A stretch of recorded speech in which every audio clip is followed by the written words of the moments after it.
Sevginin Annesi kanalımdan herkese merhaba. Sevgili arkadaşlar, bugün sizlere bambaşka bir tarifle geldim. Altın damlacıklı armutlu pasta yapacağız. Özellikle üzerindeki altın damlacıkların nasıl oluştuğuna inanamayacaksınız. Yapımı maalesef kolay değil.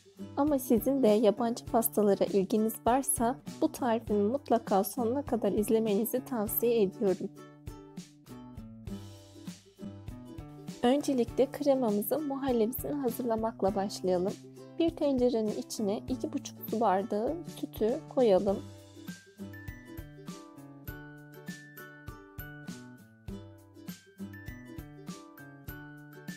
Ardından şekeri ekleyelim.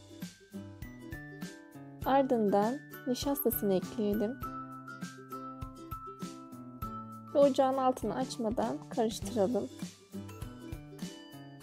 Daha sonra ocağımızın altını açıp kaynayana kadar pişirelim.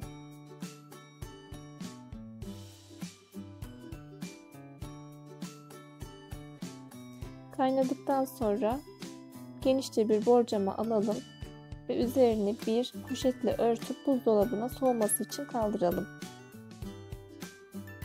Hamurumuzu hazırlayalım. Öncelikle bir kabın içerisine margarin alalım. Üzerine şekeri ekleyelim.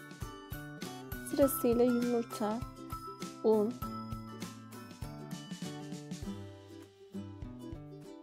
bir çimdik tuz,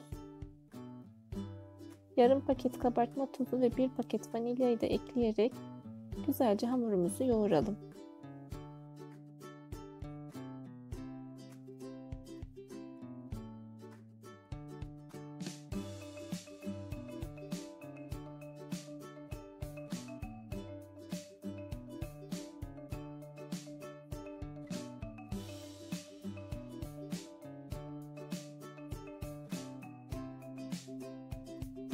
Yağlı kağıt yerleştirmiş olduğumuz kelepçeli kalıbımıza hamurumuzu alalım ve güzelce elimizle bastırarak tabanına yayalım.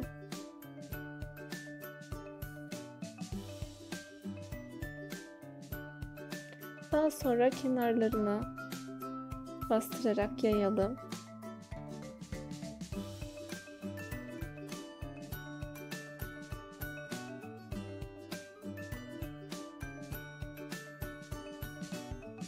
Kenarlarının daha düzgün olması için bir bıçak yardımıyla güzelce kenarlarını düzeltelim.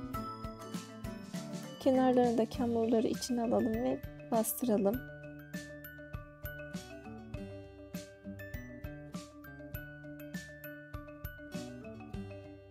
Hamurumuzun çok kabarmasını istemediğimiz için çatalla delikler açıyoruz.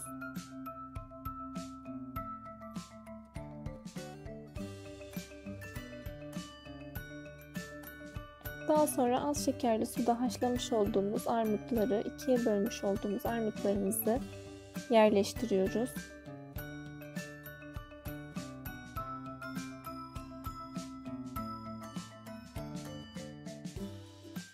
Kremamızın geri kalan kısmını hazırlayalım.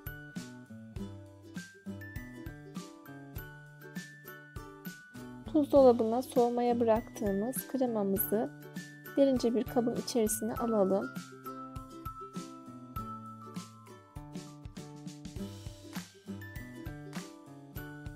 Daha sonra mikser yardımıyla bir güzelce çırpalım.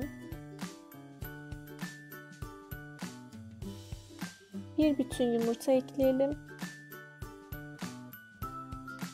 Daha sonra 2 adet yumurtanın sarısını ekleyelim ve beyazlarını ayıralım. Beyazlarını üzerindeki köpüğü yapmak için kullanacağız. Tekrar çırpalım.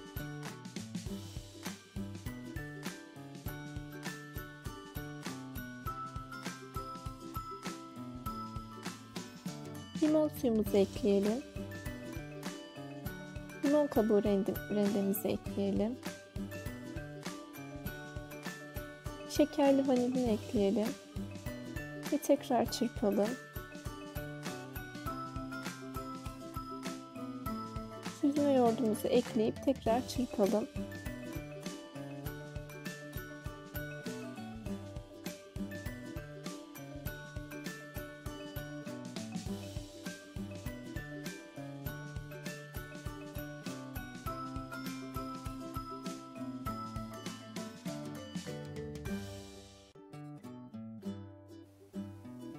En son yağımızı ekleyip çırpalım.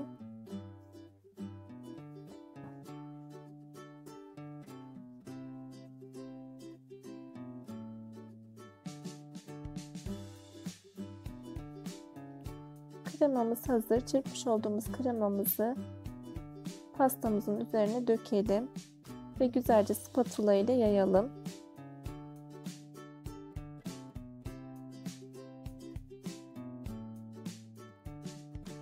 150 derece fırında yaklaşık 50 dakika pişirelim. Pastamın çıkmasına 15 dakika kala pastamın üzerine süreceğimiz köpüğü hazırlayalım.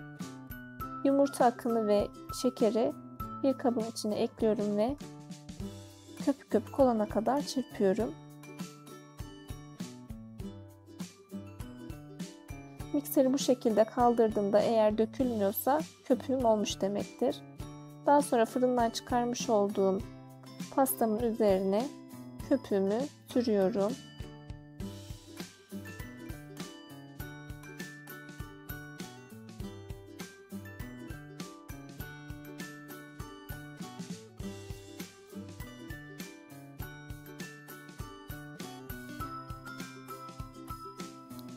Güzelce her tarafına yaydıktan sonra üzeri kızarana kadar tekrar pişirmek için fırına sürüyoruz.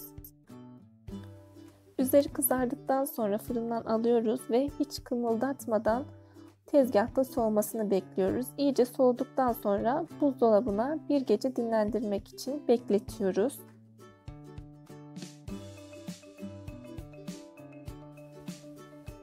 Bir gece dinlenen pastamız servise hazır. Üzerindeki altın damlacıkları kek soğudukça kendisi oluşuyor.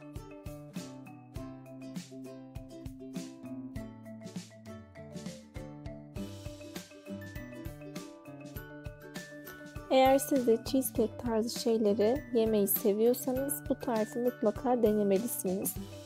Şimdiden deneyeceklere afiyet olsun. Eğer tarifimi beğendiyseniz kanalıma abone olmayı, gönderi bildirimlerini açmayı ve videoyu beğenmeyi unutmayın. Beni izlediğiniz için teşekkürler. Başka tariflerde görüşmek üzere. Sevgiyle kalın, hoşça kalın.